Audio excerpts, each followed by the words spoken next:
that was the speech. Welcome to San Jose. This is my home, so I am so happy to be here and so happy to see your faces here. Thank you so much. And now y'all know what it feels like to fly 5 hours to get somewhere for sickle cell. I do have a presentation. I'm not sure if it's via this computer. There you go. Is there a way I can click through?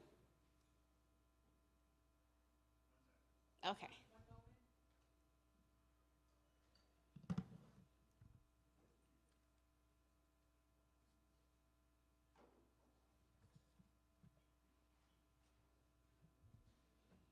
Y'all, I'm still nervous. Thank you. Thank you.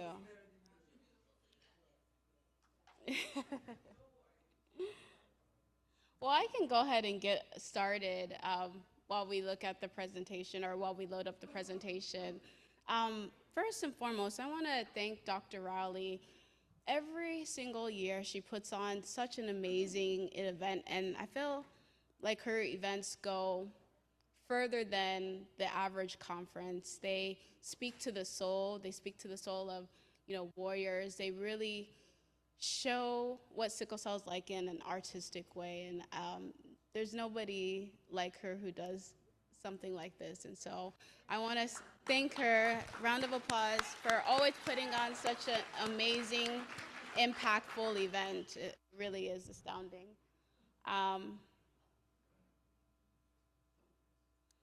And then if I need to go to the next slide, I just tell you? Okay, so a little bit about my background. Some of you may or may not know this, but I was the first child diagnosed with sickle cell disease in the state of Iowa. This was back in 1987. Yeah, before you. Back in 1987 under the Iowa Newborn Screening Program. And so I consider, just my experience with sickle cell, a lifelong within patient advocacy started off, or, I guess the very act of me being born was some sort of patient advocacy. I am certified as a health educator, and I founded Sickle Cell 101 back in 2013. And really that need was, I was hoping to teach myself more about sickle cell and found a community that I didn't know I had. Grew up in Iowa. And, just didn't know too many people with sickle cell. I found out later, other people, one of my classmates, Demetrius, was actually, we were in first grade together, both with sickle cell, and didn't know until like 20 years later, so. But found that there was a large gap in education and information that was biased for us. And so not all information is created equally, and I really wanted something resonant for the sickle cell community. Next slide. Oh, is this for me?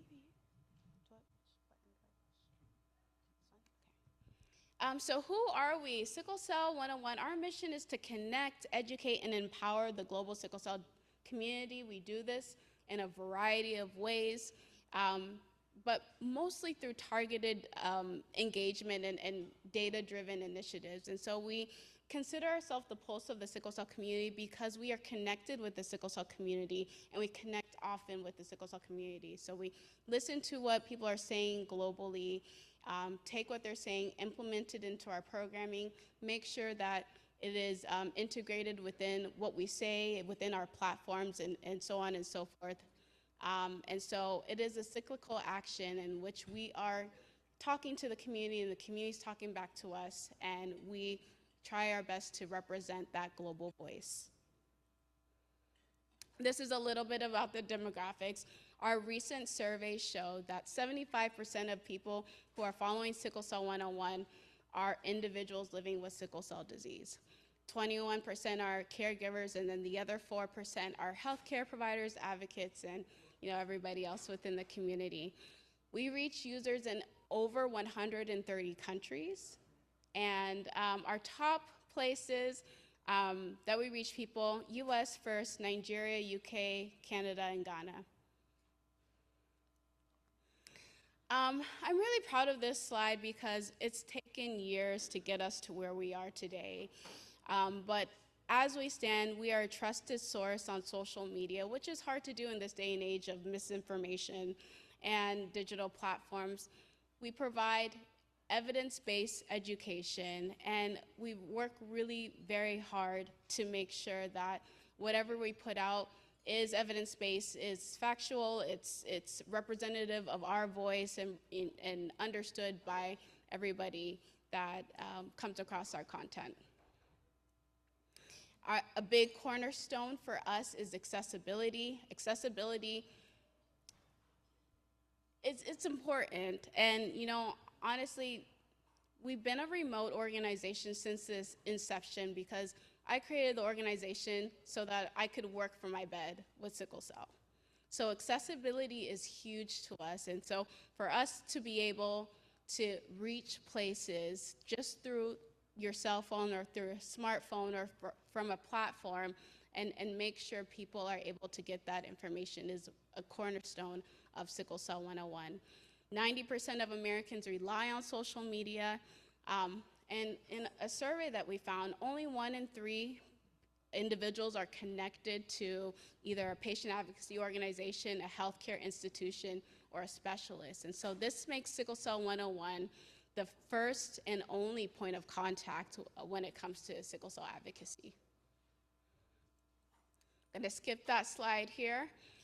So we have 3 focus areas. The first focus area is education and empowerment. And we do this in a variety of ways.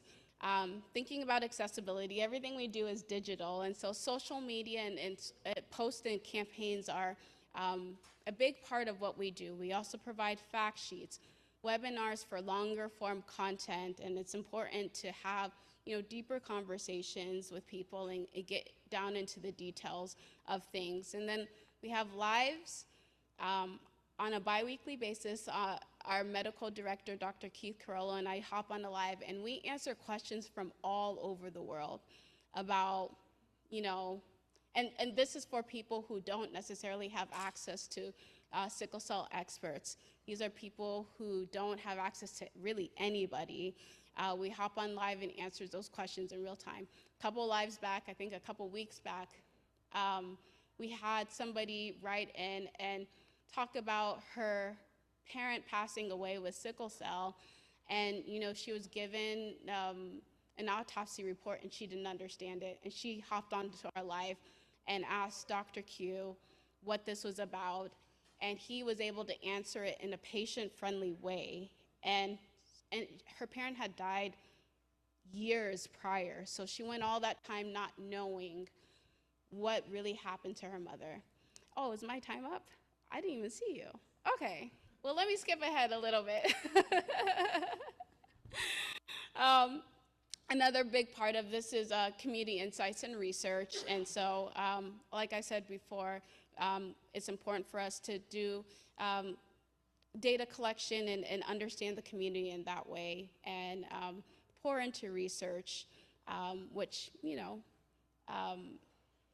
ends up providing more treatment options, right? Or gearing more towards progress within treatment. And then lastly, our global collaborations and partnering with people outside of the US and making sure that we maintain a global perspective. A lot of times when we talk about sickle cell, it's US-centric, and we want to make sure that the globe, the global population of sickle cell is represented.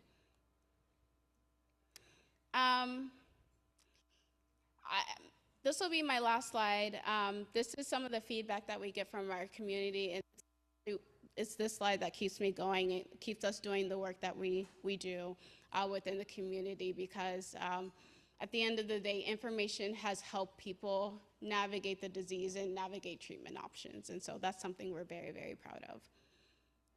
And I will stop right there. I just want to quickly thank my colleague, Natalie Arias. She works tirelessly as well within the team, and thank you all so much for your time today.